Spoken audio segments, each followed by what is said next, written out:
Ainda consigo sentir o cheiro à pele, a pólvora e o pavor que enchia o ar abafado daquele SUV preto. Estava prensada entre dois homens que pareciam feitos de rocha, os músculos tensos sob os fatos caros. Cada curva apertada, cada guinada brusca, enviava uma onda de náusea pelo meu estômago, já em convulsão. Eu mal conseguia respirar. A minha mente, um carrossel de horror e confusão, insistia em reproduzir o que acontecera. Há meros minutos, ou seriam horas. O tempo já não tinha significado. Eu estava na minha cozinha, no O Refúgio da Sofia, no cais do Sodré. O zumbido irritante do letreiro de neon lá fora, a chuvada implacável que castigava a Avenida 24 de Julho, transformando as ruas de Lisboa em rios de óleo e sujidade. Dentro, o cheiro a café velho misturava-se com lixívia e o perfume barato do camionista que roncava no lugar 4. Era uma noite como tantas outras. Eu limpava o balcão pela 10ª vez naquela hora. O meu pulso doía, um lembrete constante dos meus 23 anos vividos como se fossem 40, dos turnos duplos, da sombra das contas médicas da minha mãe. Não vivia, sobrevivia. Mal conseguia manter a cabeça acima da água nesta cidade que nos cobrava até por respirar. Verifiquei o relógio. 10h14 da manhã. A senhora Lena vai matar-me se eu não reabastecer os açúcares, murmurei para mim mesma, atirando o pano para um balde de água cinzenta. E depois, o telefone. Aquele disco antigo, gorduroso, montado na parede atrás da caixa registradora. Ninguém ligava para a Tasca às 3 da manhã, a menos que estivesse bêbado ou a tentar encomendar uma pizza de um sítio que fechara há 5 anos. Suspirei, metendo uma madeixa de cabelo castanho atrás da orelha. Peguei no auscultador. O refúgio da Sofia. Cozinha fechada, mas temos café se estiver desesperado. Silêncio. Olá? Perguntei, a minha paciência a esgotar-se. Olha, se for o Zé a tentar pregar-me partidas outra vez, juro que digo à senhora Lena para te banir a sério. Ajuda! A voz era pequena, minúscula. Um sussurro tão frágil que quase se desfez no ruído estático da linha. Congelei apertando o auscultador de plástico. Quem é? Perguntei, a minha voz baixando a um sussurro. Não sei onde estou. A voz tremeu. Parecia uma criança. Um menino, talvez de 7 ou 8 anos. Eles tiraram o telefone, mas encontrei este na caixa debaixo da secretária. O meu coração martelava nas costelas. Olhei à volta na tasca vazia. O camionista continuava a roncar. O mundo lá fora estava escuro e indiferente. Está bem, querido. Ouve-me, disse o meu treino de enfermagem a fazer-se sentir. Mantive o tom uniforme, firme. O meu nome é Sofia. Vou ajudar-te. Como te chamas?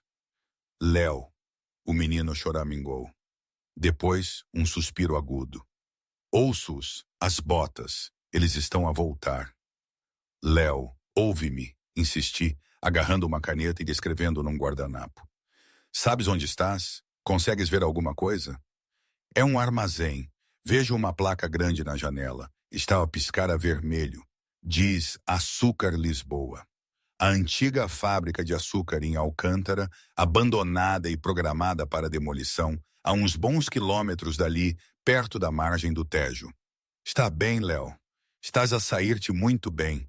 Sabes o número de telefone do teu pai ou da tua mãe? O meu pai. A voz do Léo falhou. Ele disse-me para nunca lhe ligar num telefone normal. Ele disse, homens maus ouvem. Senti um arrepio na espinha. Isto não era só um miúdo perdido. Isto era outra coisa. Léo, preciso que te escondas, sussurrei com urgência. Fica na linha, mas pousa o telefone e esconde-te. Vou ligar para a polícia no meu telemóvel. Não, gritou Léo, um som aterrorizante. Não, polícia, o papá disse. A polícia trabalha para o Lucas. Se ligares para a polícia, o Lucas vai encontrar-me. Parei, o meu polegar pairando sobre o ecrã do celomóvel. O terror na voz do menino era absoluto. Não era o medo de se meter em problemas, era o medo da execução. Está bem, sem polícia. Menti.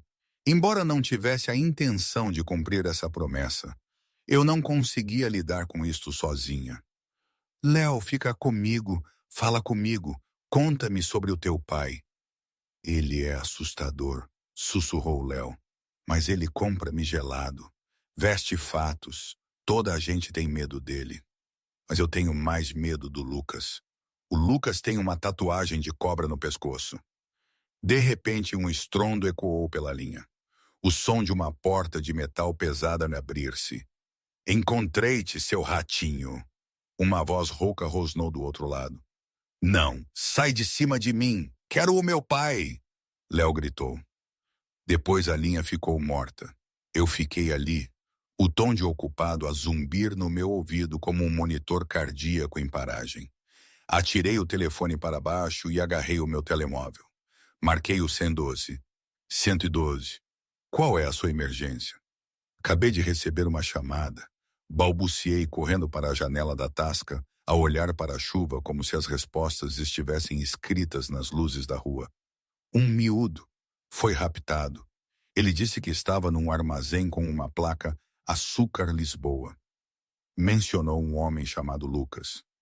Calma, senhora. Qual é a sua localização? Estou no refúgio da Sofia, na Avenida 24 de Julho, mas o miúdo? Vamos enviar uma patrulha para recolher a sua declaração.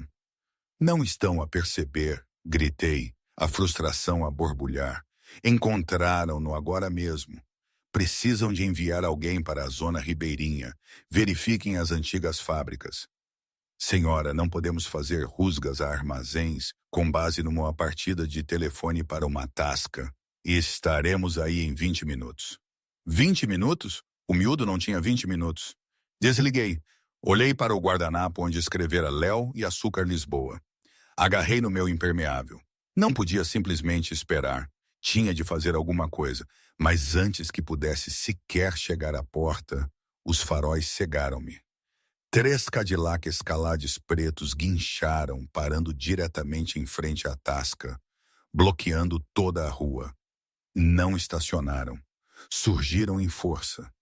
As portas abriram-se em uníssono. 6 homens saíram. Não eram polícia. Vestiam fatos italianos feitos à medida que custavam mais do que eu ganhava num ano. E a forma como se moviam, eficientes, predatórios, gritava violência. E então o homem no centro avançou. Era alto, bem acima de 1,90 m, com ombros que enchiam o sobretudo como uma armadura. O cabelo era preto azulado, puxado para trás, um rosto devastadoramente bonito, mas talhado em granito. Os olhos eram escuros, desprovidos de luz, a varrer a tasca como um exterminador a adquirir um alvo. Caminhou diretamente para a porta de vidro. Estava trancada. Não bateu. Levantou uma mão enluvada, fez um sinal ao homem ao lado, e 1 segundo depois, o vidro estilhaçou-se quando a bota pesada de um guarda arrombou a porta. Eu recuei atrás do balcão, agarrando a única arma que tinha, um bule de café a ferver. O homem do centro passou por cima dos vidros partidos, o som a estalar a ecoar no silêncio. Caminhou até ao balcão, ignorando o camionista, que agora estava lá acordado e encolhido no banco. Colocou as 2 mãos no balcão de fórmica e inclinou-se. Os seus olhos fixaram-se nos meus. Ardiam com uma raiva tão fria que parecia queimadura de gelo. Onde é que ele está? Exigiu. A voz era baixa, uma lâmina de barbear envolta em veludo. Quem? Consegui gaguejar, segurando o bule de café como um escudo. O homem meteu a mão no casaco. Recuei esperando uma arma. Em vez disso, tirou um smartphone elegante e encriptado e bateu-o no balcão. Mostrava um mapa com um ponto vermelho a pulsar. O ponto estava mesmo ali. O refúgio da Sofia. O meu filho, o homem rosnou, aproximando-se tanto que eu conseguia sentir o cheiro a tabaco caro e chuva. Ele ligou para este número há 2 minutos. Se lhe fizeres mal, se estiveres a trabalhar com o Vaz, Desmonto este edifício tijolo a tijolo contigo lá dentro. Percebi duas coisas em simultâneo. Primeiro, o Léo não tinha ligado para um número aleatório. Ele tinha tentado ligar para o pai, enganou-se num dígito, ou a chamada foi reencaminhada. Segundo, este era o pai.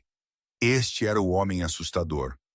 Não estou a trabalhar com ninguém, gritei, o meu medo transformando-se em raiva defensiva. Ele ligou-me. Estava aterrorizado. Disse que estava num sítio com uma placa Açúcar Lisboa. O homem congelou. A raiva não deixou seus olhos, mas mudou, aguçou-se. Açúcar Lisboa? Sim, um armazém. Ele disse que viu uma placa Açúcar Lisboa a piscar a vermelho. Depois, um homem chamado Lucas encontrou-o e a linha ficou morta. O homem endireitou-se instantaneamente. A mudança na sua postura foi aterrorizante. Tocou no auricular. Matias, reúne a equipa. Era a antiga refinaria de açúcar em Alcântara. O Vaz está lá a retê-lo. Vamos agora. Virou-se para sair, o casaco a rodopiar à sua volta. Mas depois parou. Olhou para mim, os olhos semicerrados. Não confiava em mim. No seu mundo não havia coincidências. Uma empregada de mesa aleatória a atender o telefone? Improvável. Gesticulou para dois dos seus guardas. Peguem nela, ordenou friamente. O quê? Engasguei-me recuando. Não, eu ajudei-vos. Se estiveres a dizer a verdade, serás recompensada, disse o homem, virando-me as costas enquanto caminhava para a chuva. Se estiveres a mentir, ou se isto for uma armadilha, vais desejar estar morta. Agarrem-na. Antes que pudesse atirar o café, mãos fortes agarraram os meus braços. O bule estilhaçou-se no chão. Fui arrastada por cima dos vidros partidos para fora e atirada para a parte de trás de um SUV preto. Enquanto o carro acelerava, observei as luzes da Tasca a desaparecerem. Eu já não era só uma empregada de mesa. Eu era uma prisioneira de Duarte Moreira. O interior do SUV era silencioso como um túmulo e cheirava a couro e óleo de arma. Eu estava esmagada entre duas montanhas de músculo. Não falavam. Mal piscavam. No banco da frente, ao lado do condutor, estava Duarte Moreira. Falava ao telefone rapidamente em italiano. Eu não falava a língua, mas percebia o tom. Urgência letal. Trovate um apelo a Leonardo. Súbito, sibilou. Se tocando um capello sulla testa de Leonardo, li utido tutti.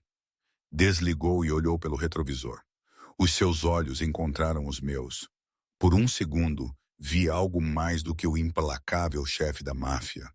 Vi um pai aterrorizado de perder o filho. Mas a máscara voltou a cair instantaneamente. Qual é o seu nome? Perguntou sem se virar. Sofia, disse, a voz a tremer, mas desafiadora. Sofia Macedo. E não podem simplesmente raptar pessoas porque atenderam um telefone. Posso fazer o que quiser, Sofia Macedo, respondeu Duarte suavemente. Nesta cidade, a lei é uma sugestão. A minha vontade é absoluta. Quem é você? Perguntei. Ele virou-se ligeiramente, o seu perfil iluminado pelas luzes da rua. Eu sou o homem que vai salvar o seu filho, e tu és a ponta solta. O carro guinou violentamente, virando bruscamente para a beira-rio. A ponte 25 de abril pairava no alto, um esqueleto de aço no nevoeiro. Chefe, estamos a 2 minutos, disse o motorista. Os batedores relatam 4 guardas no perímetro. O Vaz está lá dentro. Duarte verificou uma pistola prateada, deslizando o carregador com um clique satisfatório. 100 prisioneiros esta noite, exceto o Vaz. Quero-o vivo o tempo suficiente para se arrepender de ter nascido. Olhou para mim novamente. Fica no carro. Se tentares fugir, os meus homens vão disparar. Se gritares, vão disparar. Percebeste? Eu sou estudante de enfermagem, balbuciei. Foi uma coisa estúpida de se dizer, mas a minha adrenalina estava em alta. Se o menino estiver ferido, eu posso ajudar. Duarte parou, olhou para as minhas mãos ainda a tremer. Esperemos para teu bem que ele não esteja ferido. O SUV guinchou, parando atrás de uma pilha de contentores enferrujados. A chuva era torrencial agora. Duarte abriu a porta com um pontapé e desapareceu na escuridão, seguido por 6 homens armados. Fiquei com um guarda, um homem corpulento com o nariz partido. Ele observava-me como um falcão. Os minutos passaram, pareceram horas. Esforcei-me para ouvir. Ouvi gritos, depois os inconfundíveis pop, pop, pop de tiros. Recuei a cada tiro, as lágrimas a arder nos meus olhos. Ai, Léo, aquele pobre menino. De repente, uma explosão massiva abalou o chão. Uma bola de fogo irrompeu do armazém à frente, estilhaçando janelas. Chefe, chefe! Gritou o guarda no carro, agarrando o rádio. Precisamos de extração. Homem caído. Repito, homem caído. O rádio estalava com o caos. Eu não pensei. Ajo-me. Alguém está ferido, gritei ao guarda. Cala-te. Disse-te que sou enfermeira. Se alguém estiver a sangrar até a morte, eu posso salvá-los. Queres que o teu chefe morra? O guarda hesitou. Olhou para o edifício em chamas, depois para mim. A lealdade venceu o protocolo. Sai! Rosnou. Anda! Ele arrastou-me em direção ao armazém. A cena era uma zona de guerra. Corpos jaziam no cimento molhado. O ar estava denso com fumo. Perto da entrada, sob a luz tremeluzente da placa Açúcar Lisboa, Duarte Moreira estava de joelhos. Não estava morto, mas segurava um pequeno corpo nos braços. Léo. O menino estava mole, o rosto pálido, o sangue a encharcar a sua camisa de pijama. Duarte pressionava a mão contra o lado do menino. O rosto uma máscara de pura, indisfarçável agonia. O grande capo da máfia tinha desaparecido. Apenas um pai destroçado permanecia. A ambulância está há 10 minutos, gritou um dos homens. Ele não tem 10 minutos, rugiu Duarte, a voz falhando. Está a perder demasiado sangue. Libertei-me do aperto do guarda. Corri pelo pavimento molhado, deslizando de joelhos ao lado de Duarte. Para trás, rosnou Duarte, apontando minha arma. Mete isso de lado ou ele morre. Gritei-lhe de volta, afastando o cano da arma com um tapa. A audácia pura chocou Duarte em silêncio. Olhei para o ferimento. Uma bala de raspão no abdômen, mas tinha atingido algo arterial, ou talvez apenas uma veia profunda. Havia demasiado sangue. Preciso de mais pressão, mais forte, ordenei, colocando as minhas mãos sobre as de Duarte na pequena ferida. Alguém tem um cinto? Uma faca? Preciso de fazer um torniquete para a perna dele. Ele também foi atingido ali. Duarte olhou para mim. Aquela empregada de mesa, aquela ninguém, estava a dar-lhe ordens enquanto ajoelhava numa poça de sangue. Façam isso, Duarte gritou aos seus homens. Um cinto foi atirado para mim. Trabalhei com a velocidade de um relâmpago, o meu treino a assumir o controlo. Apertei o cinto à volta da coxa de Léo, diminuindo a hemorragia ali. Depois rasguei o meu avental, machucando-o e pressionando-o profundamente na ferida abdominal. Léo, querido, consegues ouvir-me? Sussurrei, inclinando-me perto do ouvido do menino. É a Sofia, a senhora do telefone. As pálpebras de Léo tremeram. Sofia? Sim, bebê. Estou aqui. O teu pai está aqui. Duarte olhou para o filho, depois para mim. As suas mãos tremiam, cobertas com o sangue do filho. Observou as minhas mãos, firmes, precisas, gentis. Ele está a entrar em choque, disse olhando para Duarte. Os meus olhos estavam ferozes. Não podemos esperar pela ambulância. Temos de o mover agora. Tem um lugar seguro com material médico? Sim, disse Duarte, a voz rouca. A minha propriedade. Tem uma suíte cirúrgica completa. Então, conduzam, ordenei. Eu mantenho-o vivo na parte de trás. Duarte assentiu. Pegou no filho, levantando-o sem esforço. Olhou para mim. Pela primeira vez, a escuridão nos seus olhos recuou, substituída por um brilho de respeito intenso e perplexo. Anda, disse. Corremos de volta para o SUV enquanto acelerávamos para longe do armazém em chamas, deixando as sirenes à distância. Eu pressionava as minhas mãos contra a ferida do menino, o meu sangue a misturar-se com o sangue dos Moreira. Do outro lado, Duarte Moreira observava-me. Já não estava a olhar para uma empregada de mesa. Estava a olhar para a mulher que segurava todo o seu mundo nas suas mãos manchadas de sangue.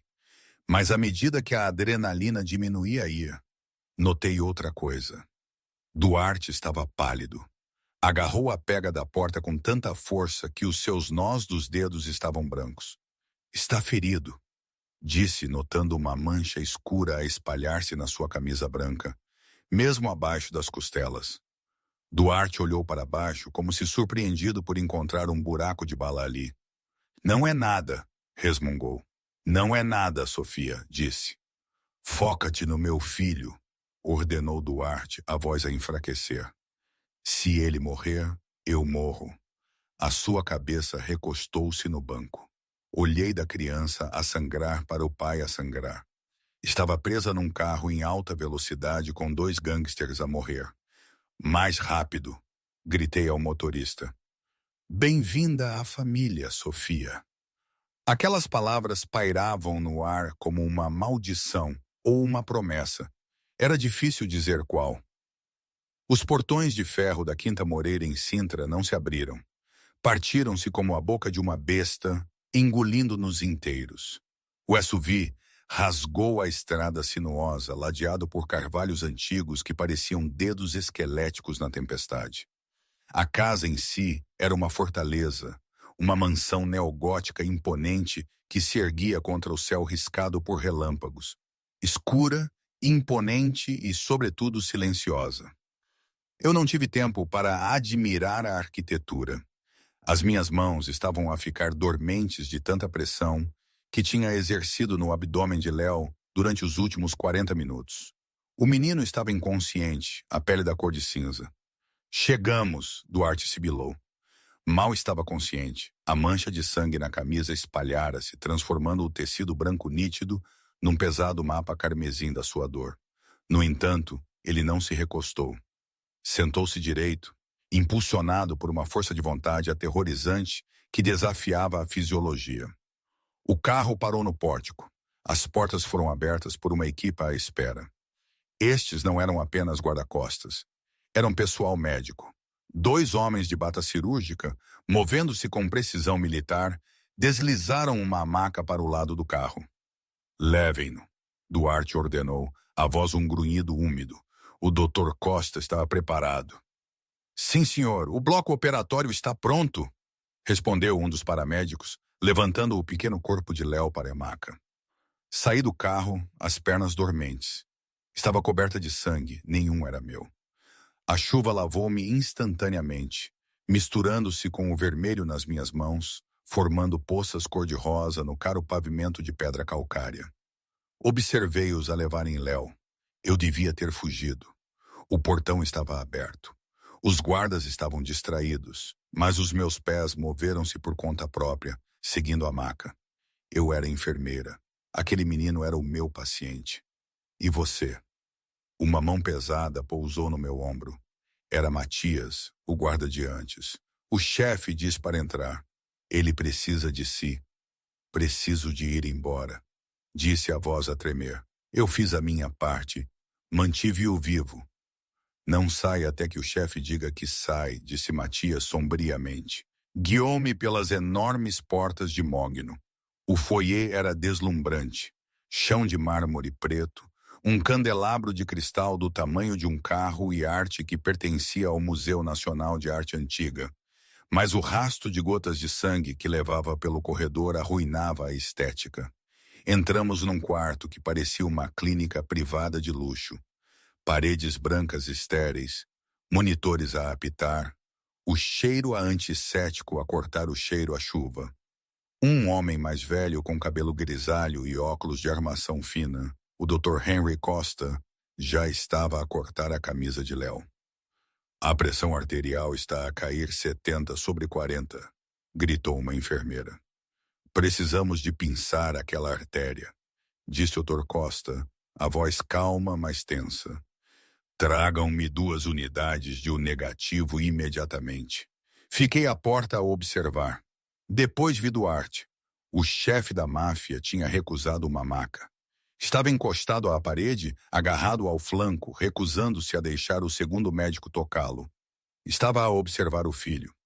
Senhor, tem um pulmão perfurado, implorou o segundo médico, um homem mais jovem chamado Dr. Simões. Está a afogar-se no seu próprio sangue. Precisa de se deitar. Cuidem do meu filho, rosnou Duarte, empurrando o médico com uma força surpreendente. Se ele morrer, ninguém nesta sala sai vivo. Entenderam? O pessoal médico congelou. O medo disparou na sala, ameaçando descarrilar a cirurgia. As mãos do Dr. Costa tremeram ligeiramente enquanto ele pegava num bisturi. Eu vi. Eles estavam aterrorizados com ele. E o medo fazia os cirurgiões cometerem erros. Avancei para a sala. Para a mesa, Duarte, ordenei. A sala ficou em silêncio. O Dr. Costa levantou a cabeça, atônito. Duarte virou a cabeça lentamente, os olhos vidrados, mas furiosos. Quem falou? Fui eu, disse, caminhando diretamente para o homem mais perigoso de Lisboa. Agarrei no seu braço. O seu medo está a matar a energia aqui dentro, e isso vai matar o seu filho. O Dr. Costa está distraído porque o senhor está a ameaçar assassiná-lo. Então, tem 2 escolhas. Deita-se e deixa o Dr. Simões arranjá-lo ou fica de pé, desmaia e distrai toda a gente no momento crítico. Qual delas ajuda o Léo? Duarte olhou para mim. Por um momento pensei que me ia estrangular. O ar estalou com atenção. Depois exalou um som úmido e rascunho. Está bem, sussurrou. Deixou-me guiá-lo para a segunda mesa de operações. Assim que se deitou, os olhos reviraram. Estava desmaiado. Intubem-no, gritou o Dr. Simões. Está a entrar em colapso. Nas 4 horas seguintes, não parei. Já não era apenas uma empregada de mesa. Era uma enfermeira cirúrgica, uma assistente de trauma, uma tábua de salvação. Movi-me entre as 2 mesas. Segurei retratores para o Dr. Costa, enquanto ele reparava a artéria mesentérica rasgada de Léo. Geria a aspiração para o Dr. Simões enquanto ele removia a bala alojada na caixa torácica de Duarte. Trabalhei por puro instinto, o meu treino de enfermagem a fundir-se com uma estranha calma. Vi o interior dos homens que governavam a cidade. Por baixo da pele eram apenas carne e sangue. Frágeis. Às 7 da manhã, os monitores estabilizaram num bip constante e rítmico. Ele está estável, doutor, anunciou o Dr. Costa, tirando as suas luvas ensanguentadas. Olhou para mim, o suor a escorrer-lhe pela testa. Tem boas mãos, menina Macedo. Recostei-me na parede. Os meus joelhos finalmente cederam. Deslizei para o chão, sentando-me nos azulejos frios. Sofia Macedo. Bem, Sofia Macedo, disse o Dr. Costa, olhando para a forma adormecida de Duarte Moreira. Acaba de salvar o diabo e o seu descendente. Espero que saiba o que isso significa. Significa que posso ir para casa? Perguntei, fechando os olhos. O Dr. Costa riu, um som seco, sem humor. Ninguém vai para casa depois de ver o interior do Bastião dos Moreira. Não é uma convidada, minha querida. É uma ponta solta que acabou de se tornar indispensável. Eu não ouvi o fim da frase. O colapso da adrenalina atingiu-me como um comboio de carga e o mundo ficou preto. Acordei com o cheiro a lavanda e a algodão caro. Não estava mais no chão. Estava numa cama que parecia uma nuvem. Sentei-me, ofegante, a mão a voar para o peito. O quarto era enorme. Janelas do chão ao teto davam para um oceano cinzento e agitado. As paredes eram adornadas com papel de parede de seda. Uma lareira crepitava no canto. Era um quarto digno de uma rainha ou de uma prisioneira de altíssima classe. Atirei os cobertores para fora. Estava a usar um conjunto de pijama de seda que não era meu. O pânico acendeu-se. Quem me tinha mudado? Corri para a porta, trancada. Bati na madeira. Olá, deixem-me sair. Menina Macedo. Uma voz abafada veio do outro lado. O senhor Moreira solicita a sua presença para o pequeno almoço. Não quero o pequeno almoço. Quero ir para o barreiro. A fechadura clicou. A porta abriu-se.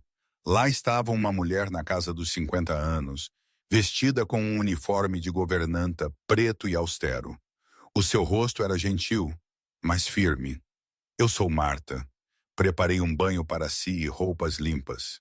O chefe não gosta de ser esperado. O Léo está bem? Perguntei, a raiva momentaneamente substituída pela preocupação. O mestre Leonardo está acordado. Ele está a pedir à senhora do telefone. Marta ofereceu um pequeno sorriso triste. A senhora causou grande impressão. Tomei banho rapidamente, lavando o sangue seco do meu cabelo. Vesti as roupas preparadas para mim, uma camisola de caxemira e calças de ganga simples, mas claramente de marca, que me serviam na perfeição. Demasiado perfeitamente. Sabiam o meu tamanho. Isso era inquietante. Fui guiada por uma grande escadaria, por corredores ladeados por retratos de homens sérios que pareciam todos Duarte. Entramos numa marquise nas traseiras da casa. As paredes de vidro ofereciam uma vista panorâmica dos penhascos. Duarte Moreira estava sentado à cabeceira de uma longa mesa de vidro. Usava uma camisola de gola alta preta que escondia as suas ligaduras, embora se movesse com rigidez. Lia um jornal, um de papel, e bebia um café. Levantou os olhos quando entrei. A violência da noite anterior tinha desaparecido, substituída por uma aterrorizante e polida civilidade. Sente-se, disse, gesticulando para a cadeira em frente a ele. Eu não me sentei. Agarrei as costas da cadeira. Quero ir para casa, senhor Moreira. Tenho um turno no Refúgio da Sofia ao meio-dia. Já não trabalha no Refúgio da Sofia, disse Duarte calmamente, virando uma página. Comprei o edifício esta manhã. Fechei-o. O meu queixo caiu. Fez o quê? Por quê? Porque era um risco de segurança e porque tem um novo emprego. Ele deslizou uma pasta de papel pardo pela mesa. Não quero um emprego, atirei. Quero a minha vida de volta. A sua vida? Duarte olhou para mim, os seus olhos escuros perfurando os meus. Vamos olhar para a sua vida, Sofia. Tem 23 anos. Tem 30 mil euros em dívidas devido aos tratamentos de cancro da sua mãe. Está há 2 semestres de chumbar na faculdade de enfermagem porque não consegue pagar as propinas. Vive num apartamento-estúdio com uma fechadura partida num bairro onde a taxa de criminalidade aumentou 40%. Senti-me gelada. Ele tinha investigado tudo. Essa é a minha vida, disse defensivamente, e é minha para a arruinar. Já não, disse Duarte. Salvou o meu filho. Isso coloca-me em dívida consigo. E os Moreira sempre pagam as suas dívidas. Bateu na pasta. Abra. Hesitei. Depois abri o dossiê. Era um contrato de enfermagem particular. O salário era astronômico, mais num mês do que eu ganhava em 2 anos. Vai viver aqui, explicou Duarte. O seu tom não deixava espaço para discussão. Será a enfermeira particular de Léo durante a sua recuperação. Cuidará das suas feridas, monitorizará os seus sinais vitais e garantirá o seu conforto.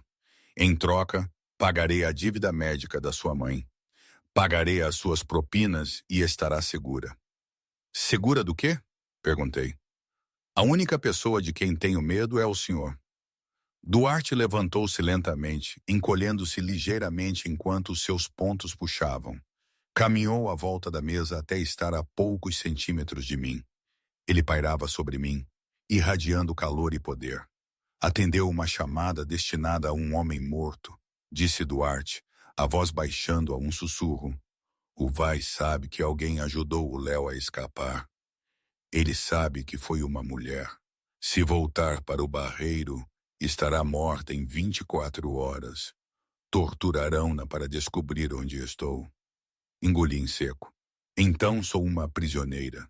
É uma convidada sob a minha proteção, corrigiu Duarte, com um salário muito generoso.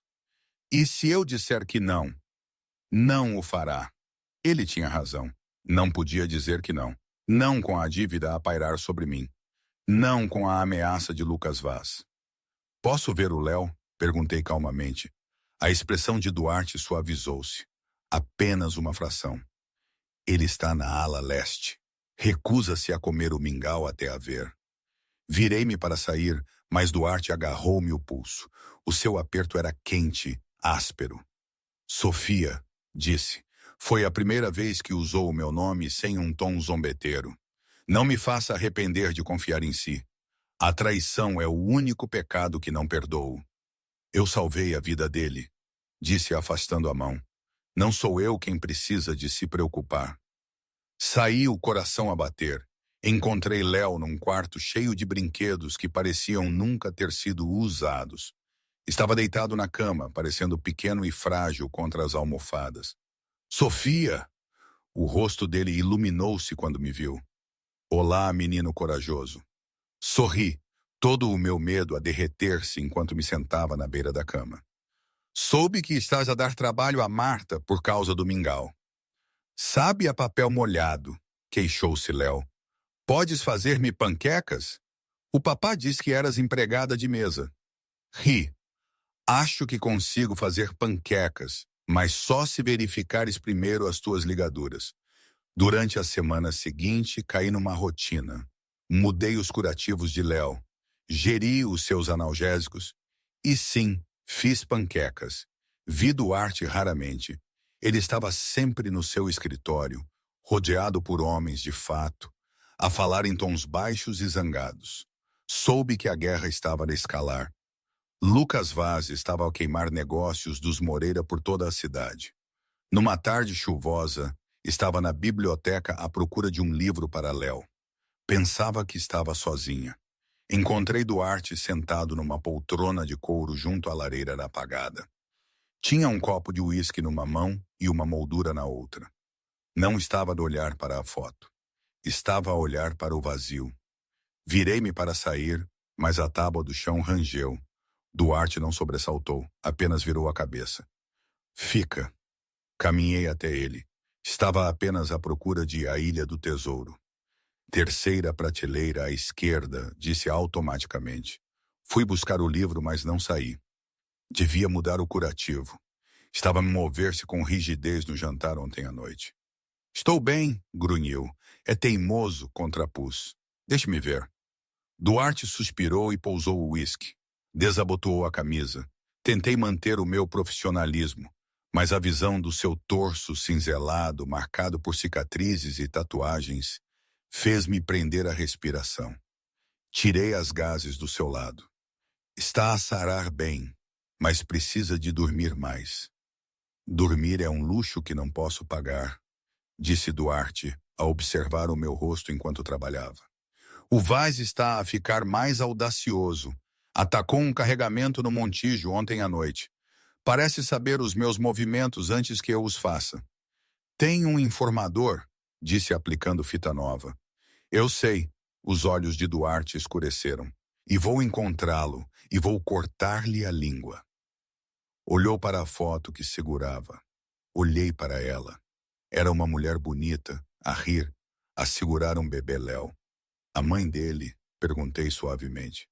Isabela, disse Duarte, a voz grossa com a velha dor. Ela morreu há 3 anos, bomba no carro, era para mim. Lamento muito, sussurrei. É por isso que sou duro com o Léo, disse Duarte olhando para mim. É por isso que o mantenho fechado. Não o posso perder, Sofia. Se o perder, não me resta nada além do monstro. Por um segundo, a distância entre nós desapareceu. A minha mão ainda repousava no seu peito, mesmo sobre o seu coração. Podia senti-lo a bater, forte, firme. Ele olhou para mim, o seu olhar caindo nos meus lábios. O ar na biblioteca tornou-se pesado, carregado com uma atração magnética que nos aterrorizou a ambos. Então a porta abriu-se. Era Matias, parecia pálido. Chefe, encontramos algo.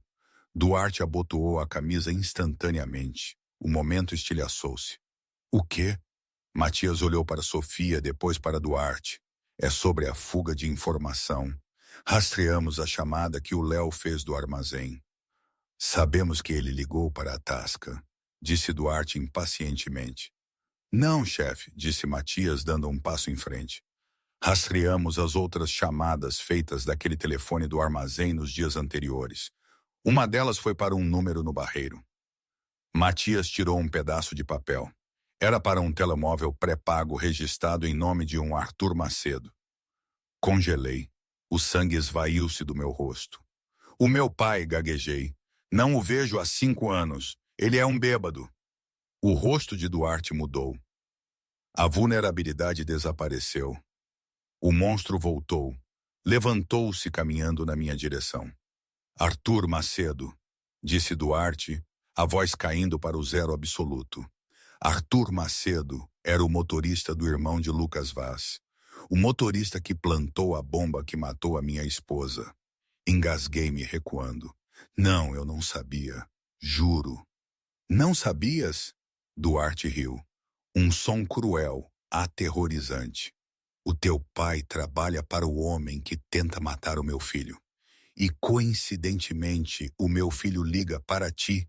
E tu, por acaso, estás lá para o salvar, para te infiltrares na minha casa?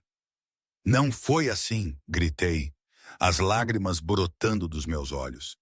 Eu não sabia quem era. Estava apenas a trabalhar. Matias, disse Duarte, sem tirar os olhos de mim. Leva-a para a cave. Duarte, por favor, implorei enquanto Matias me agarrava os braços. Eu salvei o Léo. Verifique os registros. Não tenho nada a ver com o meu pai. Verificaremos tudo, disse Duarte, virando-me as costas. Mas até lá, não é uma convidada, é uma suspeita. Enquanto era arrastada para fora da biblioteca, gritando o nome dele, Duarte pegou no copo de uísque e atirou-o para a lareira. As chamas rugiram, consumindo o oxigênio, tal como a escuridão o consumia a ele. Ele tinha a deixado entrar, tinha confiado nela, e agora ia quebrá-la. A cave da Quinta Moreira não era nada parecida com as masmorras úmidas e infestadas de ratos que eu vira em filmes. Era pior. Era clinicamente limpa, com azulejos brancos e a prova de som. Uma única mesa de aço estava no centro da sala, aparafusada ao chão. Estava sentada numa cadeira de metal, as mãos a tremerem no meu colo. Não estava amarrada. Duarte não precisava de cordas para manter as pessoas no lugar. A sua presença era suficiente, mas a porta estava trancada e Matias estava de guarda lá fora como um sentinela de pedra. Tinha passado 1 hora. 1 hora de silêncio, 1 hora a reviver o momento em que os olhos de Duarte tinham mudado de calor para ódio glacial. A pesada porta de aço abriu-se com um assobio. Duarte entrou. Tinha dispensado o casaco. As mangas estavam arregaçadas, revelando antebraços musculosos e tatuados. Segurava um arquivo grosso numa mão e um tablet na outra. Não olhou para mim, colocou os itens na mesa e puxou a cadeira oposta à minha, virando-a para se sentar. Estive a investigar o seu pai, Sofia. Duarte começou, a voz assustadoramente casual. Arthur Macedo, jogador, bêbado, e nos últimos 6 meses, um informador pago da família criminosa Vaz. Eu disse-lhe, disse a voz a falhar, mas firme, não falo com ele há 5 anos. Ele deixou-nos quando a minha mãe ficou doente. Roubou as poupanças dela e desapareceu. Conveniente, disse Duarte friamente, porque 3 dias antes de o Léo ser levado, Arthur Macedo recebeu um pagamento de 50 mil euros. E 2 dias depois, uma chamada foi feita do seu telefone para um pré-pago. Esse telemóvel foi localizado perto da tasca da Sofia. Senti a sala a girar. Isso é impossível, eu não falei com ele. Não falaste? Duarte inclinou-se, o rosto a centímetros do meu. Conseguia ver o brilho dourado nos seus olhos escuros a arder com raiva suprimida. O timing é demasiado perfeito, Sofia. Tu és a planta perfeita, rosto inocente, treino de enfermeira. Uma história triste sobre uma mãe a morrer para tocar o meu coração. Tu jogaste comigo. Bateu com a mão na mesa, fazendo-me saltar. Diz-me a verdade, rugiu, o seu controlo finalmente a ceder. Onde é que o Vaz vai atacar a seguir? Ele vem cá? O Léo está seguro? Eu não sei, gritei de volta, as lágrimas a escorrer-me pelo rosto. Não sei nada sobre o Vaz. Eu sou apenas uma empregada de mesa. Salvei o seu filho porque ele estava a sangrar até a morte, seu idiota. Duarte olhou para mim, respirando pesadamente. Estendeu a mão, o seu aperto à volta do meu pescoço, não para sufocar, mas para segurar, para fixar o meu olhar no seu. O seu polegar roçou o meu pulso. Estava a martelar. Pulso a 140, murmurou. Pupilas dilatadas. Estás aterrorizada. É porque me está a ameaçar de morte. Ah, não. Duarte abanou a cabeça lentamente. Mentirosos geralmente são mais calmos. Eles ensaiam. Tu és um desastre. Largou-me abruptamente e levantou-se, andando pela pequena sala. Parecia um tigre enjaulado. Queria odiar-me. Seria mais fácil se me odiasse. Mas todos os instintos que tinha, instintos que o tinham mantido vivo por 30 anos, gritavam que eu estava a dizer a verdade. De repente, a porta abriu-se novamente. Era Matias.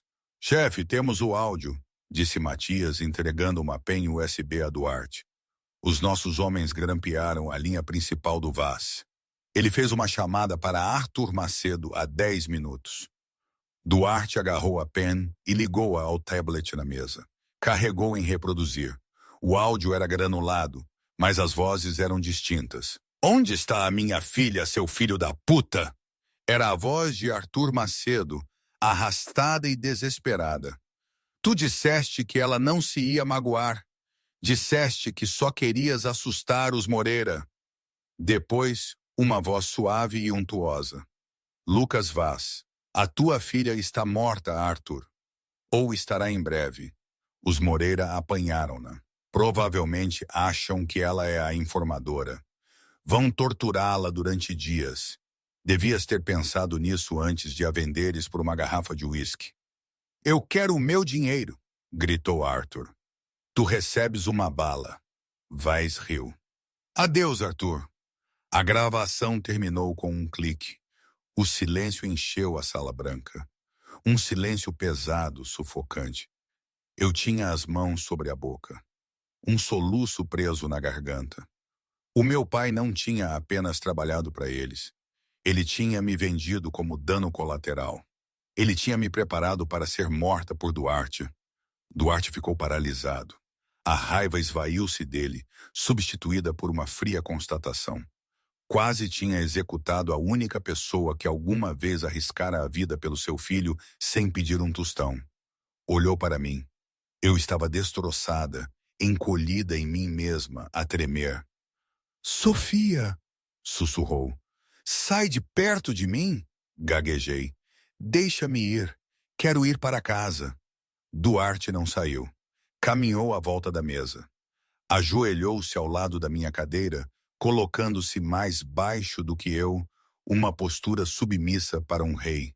Não podes ir para casa, disse suavemente. O Vaz pensa que estás morta ou és uma traidora. Se saíres desta casa, ele vai caçar-te para terminar o trabalho. Não me importa. Chorei. Prefiro morrer lá fora do que estar aqui contigo.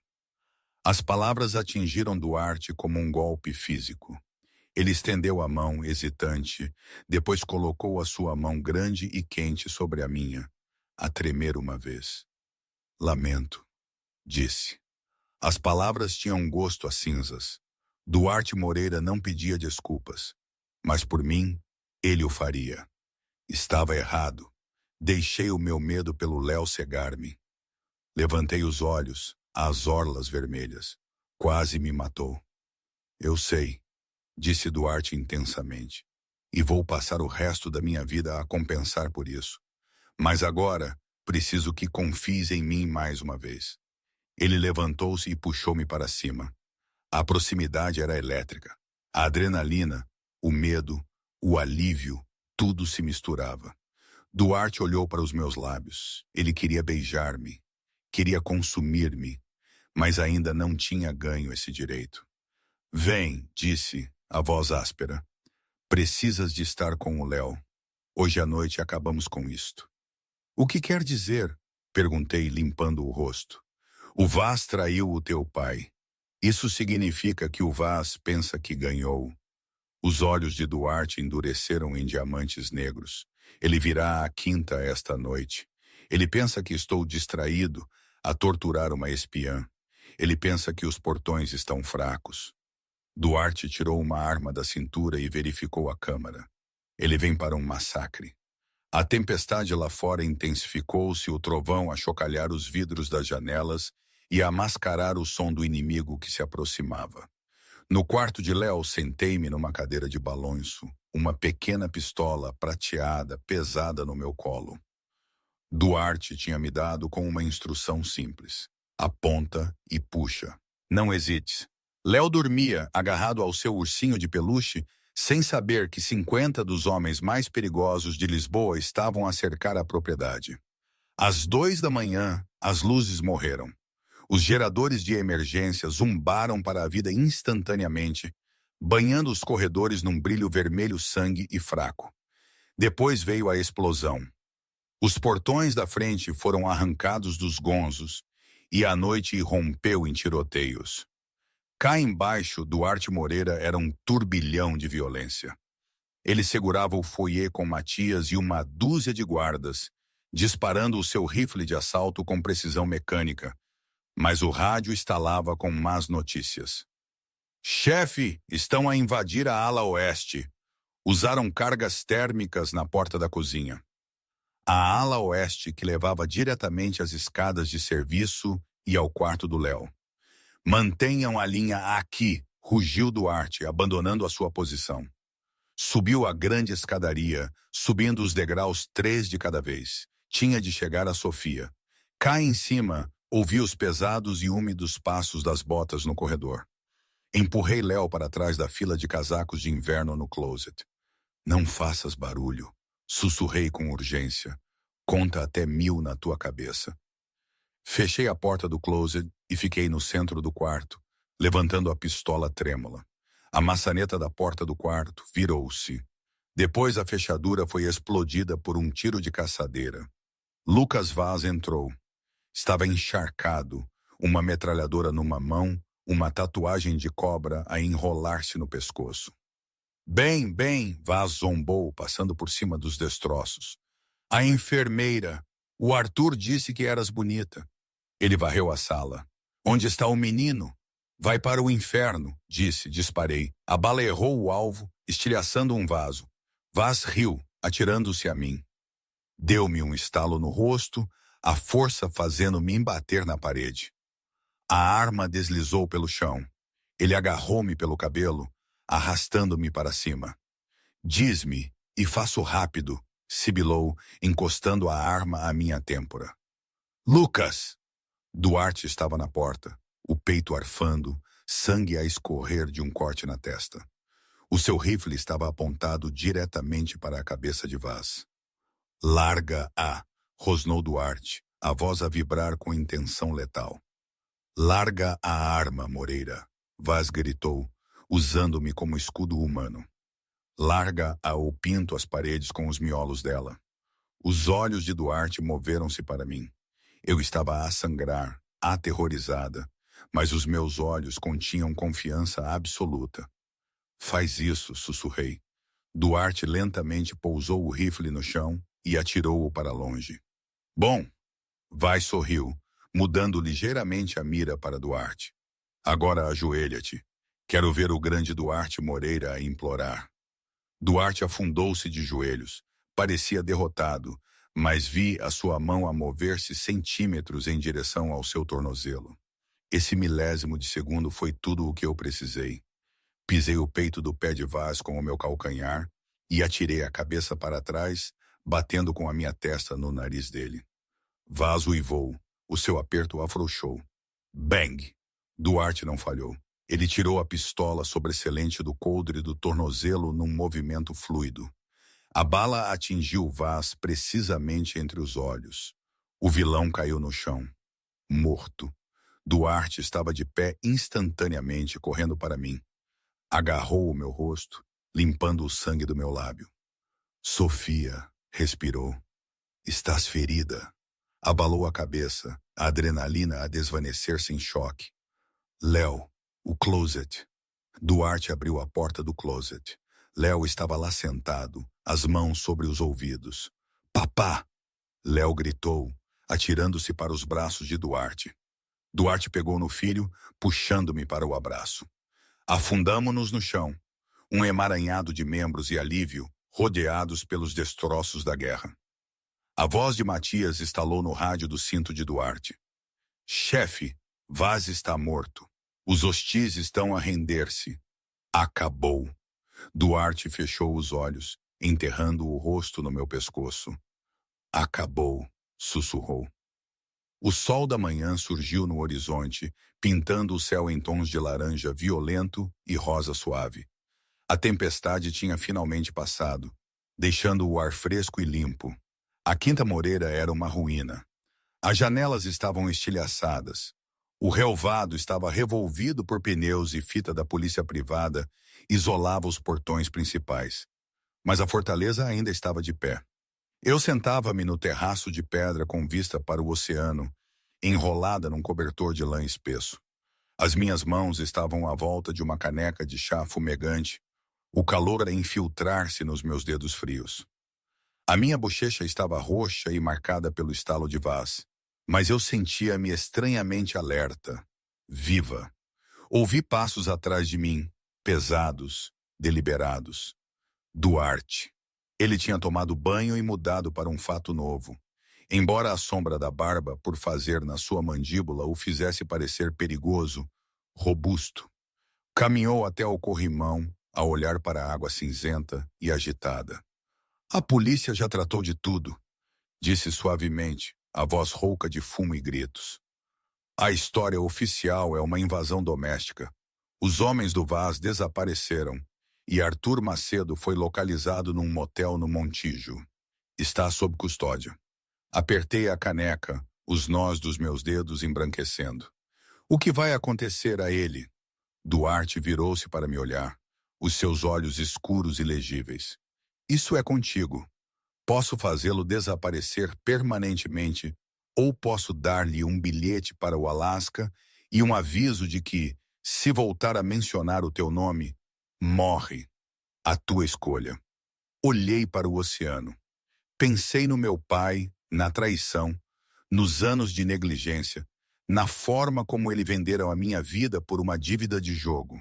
Senti um estranho vazio onde antes estava a raiva, estava farta de carregar esse peso. Alasca, disse suavemente, não quero a morte dele na minha consciência. Só nunca mais quero vê-lo. Feito, disse Duarte. Tocou numa mensagem no seu telefone, selando o destino do meu pai. Aproximou-se, encostando a anca ao balaústre de pedra. O ar entre nós estalou com eletricidade, pesado com as coisas que não tínhamos dito. E agora discutimos você. O meu coração afundou-se. Eu conhecia naquele tom. Era o da despedida. Já fiz as minhas malas, disse, forçando um sorriso corajoso. Léo está estável. Tem Dr. Costa agora. Já não precisa de uma empregada de mesa. Está correta, disse Duarte, o rosto uma máscara de pedra. Não preciso de uma empregada de mesa. Ele meteu a mão no bolso do casaco e tirou um envelope grosso. Colocou-o na mesa entre nós. Isto é um cheque de 5 milhões de euros. É o suficiente para pagar as suas dívidas, terminar a faculdade de enfermagem e comprar uma casa em qualquer parte do mundo. Está livre, Sofia. Pode deixar a escuridão para trás. Olhei para o envelope. Era liberdade. Era segurança. Era tudo o que eu tinha rezado durante aqueles turnos longos e exaustivos no refúgio da Sofia. Estendi a mão para ele. Duarte observava-me, o corpo tenso. Ele não imploraria. Ele era um rei, e os reis não imploravam. Mas as suas mãos estavam cerradas em punhos ao lado do corpo, traindo o seu desespero. Os meus dedos roçaram o papel. Depois parei. Olhei para Duarte. Vi para além da fachada impiedosa. Vi a solidão nos seus olhos. A dor profunda e antiga de um homem que tinha o mundo aos seus pés, mas ninguém para estar ao seu lado. Pensei no Léo a pedir panquecas. Pensei na forma como Duarte me tinha olhado na cave, na forma como se atirara para o tiroteio para me salvar. Recuei a mão. Não consigo aceitar, disse. Duarte piscou, a confusão a quebrar a sua compostura. Não é suficiente, posso duplicar. Não é pelo dinheiro, Duarte. Levantei-me, deixando o cobertor cair. Caminhei até ele, ficando de frente para o homem mais perigoso de Lisboa.